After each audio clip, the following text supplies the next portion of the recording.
নাগরাকাটায় ত্রাণ দিতে গিয়ে আক্রান্ত হলেন বিজেপি সাংসদ খগেন মুর্মু এবং বিজেপির বিধায়ক শঙ্কর ঘোষ। প্রাকৃতিক দুর্যোগে বিপর্যস্ত উত্তরবঙ্গ, এই অবস্থায় ত্রাণ দিতে গিয়ে নাগরাকাটায় হামলার মুখে পড়লেন বিজেপি সাংসদ এবং বিধায়ক।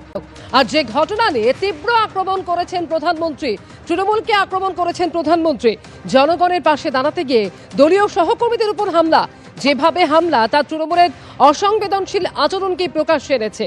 এই হামলা দেখিয়ে দিয়েছে রাজ্যের আইন শৃঙ্খলার অবস্থা কতটা শোচনীয়।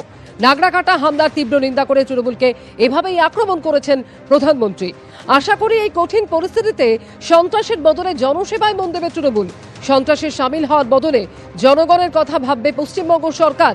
সন্ত্রাসের প্রতিবাদ করে বিজেপি নেতাকর্মীদের দুর্গতদের পাশে দাঁড়ানোর নির্দেশ। উত্তরবঙ্গের দুর্গতদের পাশে দাঁড়াতে দলীয় নেতাকর্মীদের নির্দেশ দিয়েছেন প্রধানমন্ত্রী।